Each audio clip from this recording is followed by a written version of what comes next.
Dibujé tu voz entre líneas como si pudiera volver a oír ese te cuidas al despedirte, que aún me cuesta digerir.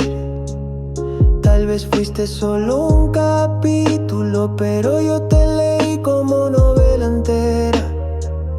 Y aunque cerré el libro, tu nombre sigue en la primera.